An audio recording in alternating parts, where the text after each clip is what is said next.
Okay, so the first few days we have are going to be not yet getting into AP biology content, but more preparing you for an introduction to statistics, which we will use to analyze all lab data, as well as today, which is experimental design, which is how we set up and run experiments and make sure that we get the most valid data we can from them. So obviously right now you don't have the activity one packet. You should hopefully have a note or binder taking journal and a writing utensil. And obviously if you're watching this video, you have a device out. So you're going to define each of the following in your own terms: an independent variable, a dependent variable, and what a control group is. And hopefully, based off your previous science class, you have heard of claim evidence reasoning. So our agenda for today is this lecture, which will be teacher-led.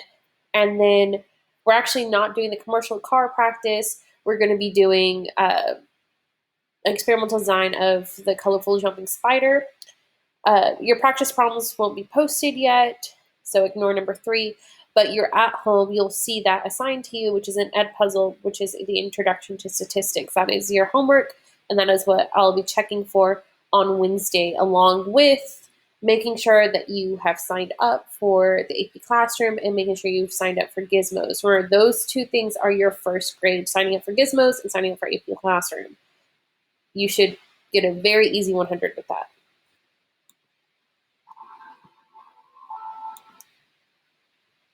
So AP Biology is all these big ideas. So you'll notice if you look at the board, you'll kind of see we start from micro to macro. So we're starting with the components of biomolecules of life, and we're actually going to end with ecology.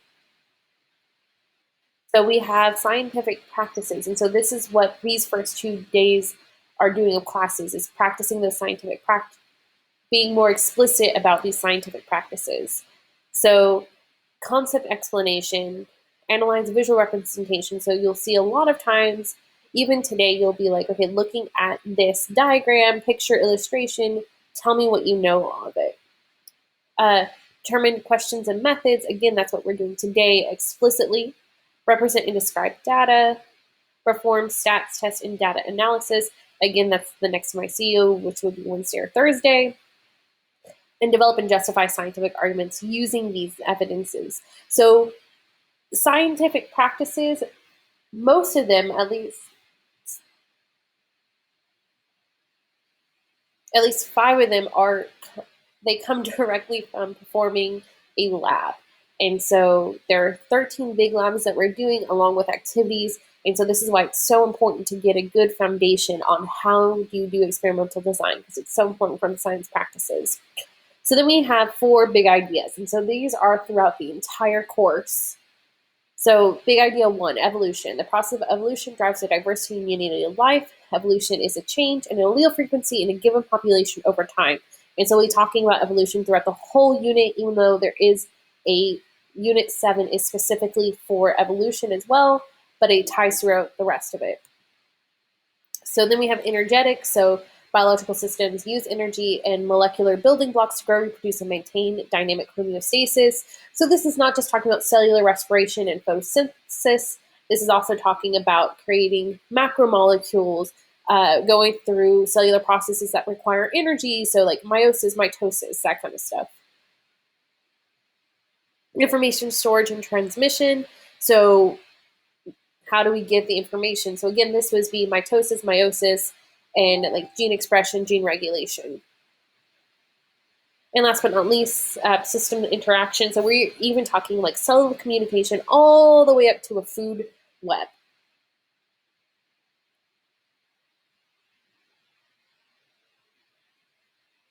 Okay, and so you'll notice we don't have so in an AP class, you don't really have TEKs. You have what are called LOs. These are learning objectives, which are posted, again, on the front board, and they're also posted at the beginning of your study packet, as well as they're posted in your study guide.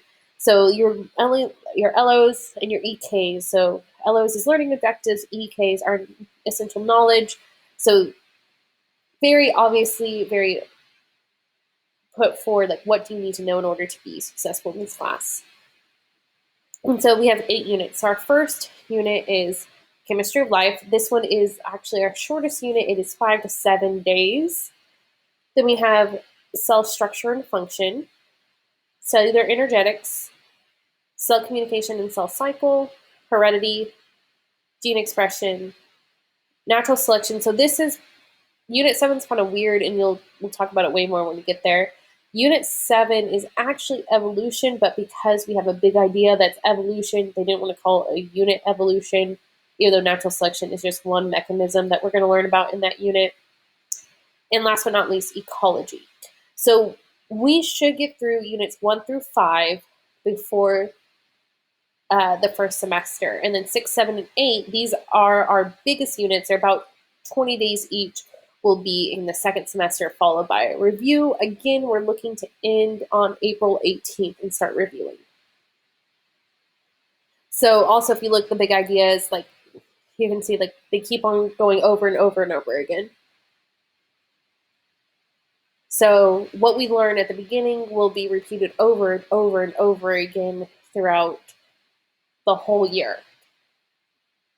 So just a quick biology review. So science is inquiry-based, and we will do a lot of inquiry-based activities. So I pose a problem or give you a model, and you guys will have to, as a group, figure it out by making observation and forming hypotheses.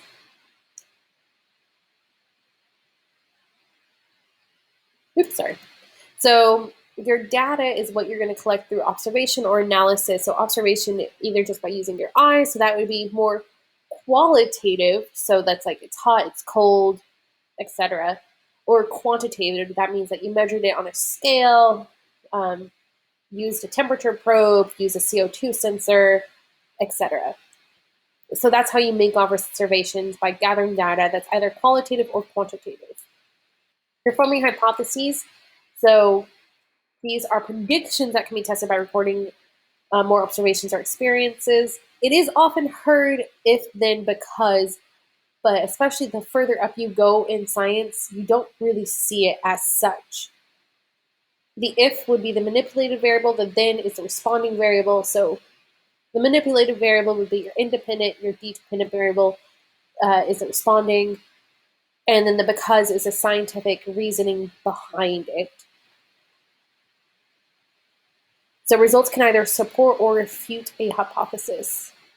So in science, you actually never say the hypothesis is accepted. You actually say, I fail to reject my hypothesis. And again, we'll get more practice with that.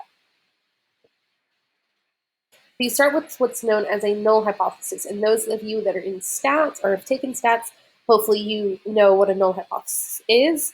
So a null hypothesis is which the researcher tries to disprove, reject, or nullify. So it just states that there is no difference between the two groups of data, and the experimental observations are due to chance. So your null hypothesis is basically saying there's nothing here, and any difference we see between what we expect and what we observe is just due to chance. So an example of a null hypothesis is there will be no difference in headache relief between individuals who take Tylenol and those who do not take Tylenol. So that's a null hypothesis. Or Tylenol will have no effect on headache relief. So your null is stating that anything you observe is just due to chance. So after the null, you'll list your alternative hypotheses, and sometimes it could be more than one. So start with H1, they continue listing. For AP Biology, most of the time, if they ask you to write a hypothesis, you'll have either just a null or you'll have one alternative. So for example, an alternative hypothesis to the first stating that the Tylenol has no effect would be Tylenol will allow for relief when consumed by patients with headaches. Another one would be Tylenol will worsen symptoms when consumed by patients with headaches. So these are hypotheses, but I'm not really putting it in the traditional if then because. I'm stating Tylenol, which would be the independent, will have an effect on headache, which is the dependent.